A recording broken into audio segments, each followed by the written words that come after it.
Bagaimana seorang ustadz menjelaskan silsilah Syekh Hasyim Asy'ari dengan Kiai Haji Ahmad Dahlan. Awal-awal saya cuek aja, terus saya tonton terus tulisan, loh kok ini menarik sekali. Itulah kesan pertama dengan Ustadz Adi Hidayat. Kita tidak perlu satu organisasi, tidak perlu satu sekolah, tidak perlu satu guru, bertemu dalam satu titik, mukhlishina lahuddin. Mudah-mudahan titik itulah yang mempertemukan kita. Kenapa Kiai Haji Hasyim Asy'ari mendirikan NU 31 Januari 1926? Karena merasa ketika Muhammadiyah sudah tampil 14 tahun sebelumnya, itu beliau melihat di NU itu nggak muncul-muncul ulamanya. Asy'ari dengan pendiri Muhammadiyah, Muhammad Darwish, itu satu keluarga, satu saudara yang sama, bahkan ngajinya sama-sama itu di Semarang, di Kiai Haji Soleh Darat.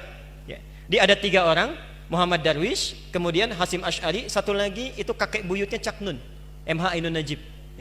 Cuma 2 ini yang menonjol, karena menonjol, bagus baca kitabnya, soleh orangnya, itu langsung diperintahkan pergi ke Mekah, diberikan kitab. Kalau kakek buyutnya MH Ainun Najib, itu cuma diberikan cincin pada saat itu. Saat berangkat ke Mekah, berguru di guru yang sama, namanya Syekh Ahmad Khatib dari Sambas, dikenal dengan Syekh Ahmad Khatib As-Sambasi. Nah, setelah dilihat-lihat sampai kembali ke Nusantara di masa yang sama, itu Masya Allah, ternyata keduanya punya visi yang sama, tapi punya beda karakter. Yang satu senang praktek, namanya Muhammad Darwish, lantas pulang diganti nanti menjadi Ahmad Dahlan. Yang satu lagi senang menulis kitab. Nah, Hasyim Asy'ari ini menulis 19 kitab dalam hidupnya. Kami punya itu koleksinya, ada 19 kitab. Nah, sebelum beliau menulis dan mendirikan Nahdlatul Ulama itu, kayak aja Ahmad Dahlan kan senang praktek. Begitu pulang, menafsirkan surat Al-Ma'un, tidak tunggu nulis buku. Selesai kajian, buka pakaian luarnya, keluarkan uang yang dibawanya, sampaikan pada masyarakat, bikin rumah sakit, bikin pesantren, bikin sekolah, bikin macam-macam praktek. Hasyim Asy'ari mulai menulis. Saat meninggal Kiai Haji Ahmad Dahlan 1924, difikirkan oleh beliau, ini seorang sudah meninggal dunia, ulama belum bangkit, maka ditulislah kemudian kitab baru yang menjadi landasan lahirnya ormas baru disebut dengan Nahdlatul Ulama. Yang ingin saya sampaikan, kedua-duanya ini ternyata satu garis nasab yang sama, bertemu di Maulana Ishaq. Jadi kalau kita urutkan, maaf, Muhammad Hasyim Al-Asy'ari bin Abdul Wahid, bukan Kang Wahid yang ini ya, itu ada Gunawannya, ini lain. Bin Abdul Wahid bin Abdul Halim. Abdul Halim itu nama aslinya Pangeran Benawa, dikenal dengan Sultan Hadiwijaya, nama lainnya Joko Tingkir.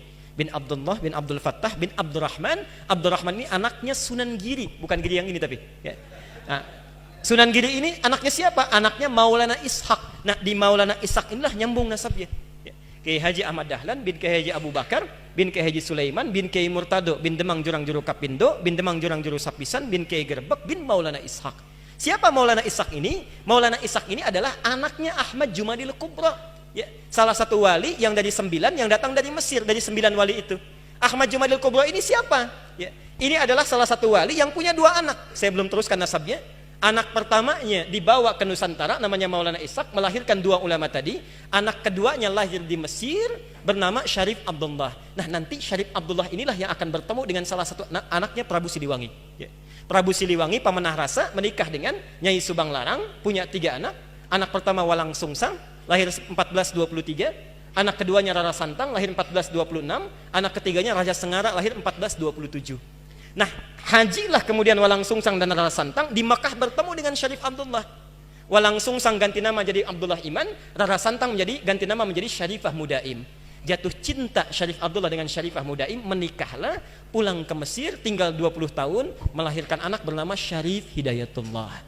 Berguru pada Syekh Ibnu Athaillah As-Sakandari. Pulang nengok kakek buyutnya, bertemu dengan Prabu Siliwangi. Saat itu tinggalnya ada di lingkaran Jati, maka dikenallah dengan saat itu dengan nama Sunan Gunung Jati.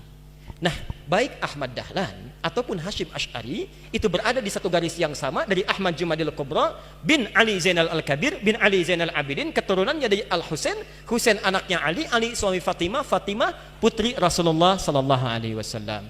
Tapi sampai hari ini tidak pernah Ahmad Dahlan disebut dengan Habib. Itu enggak ada. Kiai Ahmad Dahlan. Yang penting sikapnya seperti Nabi, tuturnya seperti Nabi, pandangannya seperti Nabi. Kullu mri'in bima kasaba rahin, itu pilihan kita semua.